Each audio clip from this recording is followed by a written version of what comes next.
went to and their address. I noticed the environment. They had comfy chairs, they had rocking chairs. One student was sitting in a beanbag, one was in a wheelchair, and then some other chairs had tennis balls at the bottom of the chairs to help them scoot better. These students were always happy. They always had a smile on their face, and they laughed at silly jokes that their classmates would tell. And the teachers worked really well with staying on their level. For my 6th grade observation, I went to Lonoke Exceptional School in Cabot. Then the students were separated into 2 rooms, and there was a large round table that was covered with art supplies, and they had aprons, paint colors, paper, and paper towels.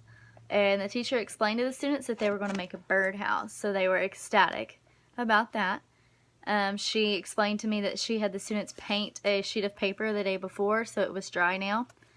Then the period changed, and the students moved to the classroom next door, what they call the computer room.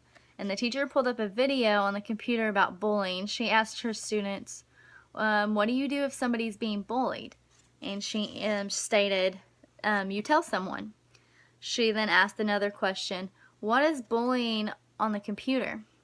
One of her students shouted out, cyberbullying, and the teacher was very surprised to see that one of her students actually knew what that was. And then they moved to the topic of science, and they mentioned that they had a greenhouse behind the school building. And then she asked them what they had growing in their greenhouse. And then she asked them some things, if they had a garden at home or a family member that had a garden at home, what they grow in their garden. The students, they obviously were reviewing this because they knew the answers right away. So it was impressive to see that they knew all this information about plants and retained it so well. The environment in this class seemed relaxed and scheduled according to accommodate to the needs of their students. Another observation I did fell under 4th grade criteria, and this was at Pathfinder Autism Academy. Some students, they were going over math, and so they had play money and they were counting coins. And then after they got done with that, they did some counting numbers. One young boy had the teacher write a time on the whiteboard, and then he had to show the time on his clock when they went over time. When students were finished with their work, the class rule was that they were allowed to do puzzles. Well, one girl, she always finished early, and she was always doing puzzles. Another girl, I noticed that she had a chair for the bottom of her chair to sit on, but the back of her chair was a normal back of a chair. She sat all day and bounced to keep her focus. The teacher mentioned a stretch break, which the children enjoyed, because this eventually led to singing the song Head, Shoulders, Knees, and Toes. This got them stretching and their mind going, thinking of what they're going to do next. My third grade